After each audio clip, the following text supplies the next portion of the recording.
Welcome back. This is episode 78 of the Veterinary Business Video Show. In today's show, we'll see whether more stress or less stress can improve productivity. We'll look at the UK numbers update, and we'll hear from someone who thinks we would be more successful if we had more sleep. We'll take another look at leadership, review one of the most important findings from the Bayer study published last year, and I'll offer you my quick business tip for this episode.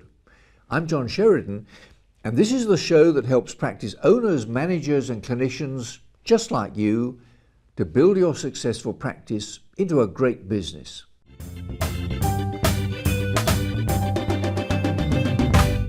Tom de Castella in the BBC News magazine says that the lure of a better, simpler life has grown more attractive as work has become more and more intense. Feeling tired and disillusioned? You need to sort out your work-life balance, take a holiday, or find a less stressful job. On the other hand, I was taught that a degree of stress is beneficial and that we need to feel stress sometimes to feel alive. It keeps our minds agile, makes us feel good about ourselves, and help us live longer.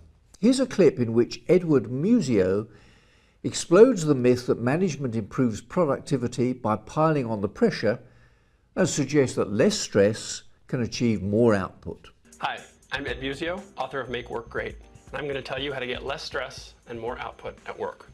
We tend to think stress and output are connected.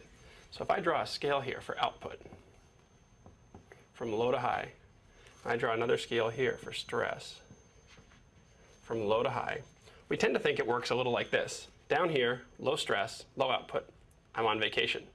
Up here, high stress, high output, I'm at work. We sort of think that management is the art of moving people up and down along this line.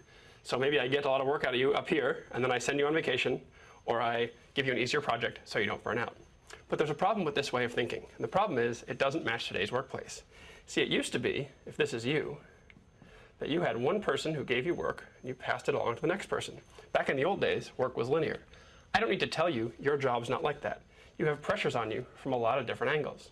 You also owe output to a lot of different people. Your job is very complex. What does that have to do with this picture? Well, you can be plugging along here at work, high output, high stress, and then go on vacation. But you don't go down this way anymore.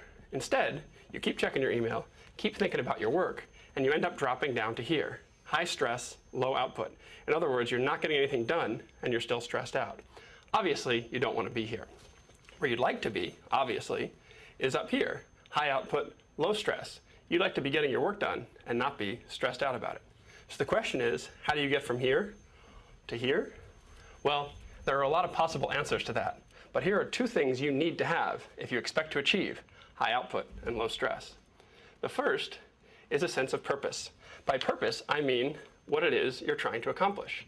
You need a clear, and by that I mean you understand it, and a brief, and by that I mean about 90 seconds, statement of your purpose. What are your priorities? What are you trying to do? Why is that important? Well, if you come back to this picture over here, that helps you ignore some things and focus on others. It helps you identify your most important work. And that, over here, drives your output up. That's the first thing. The second thing you need is visibility into your progress. You need to see yourself getting your work done. Maybe it's getting checklist items done. Maybe it's stepping back and noticing your milestones. Whatever it is, it needs to be obvious to you that you're getting your work done, and you need to see that frequently. Every 30 to 60 minutes if you can.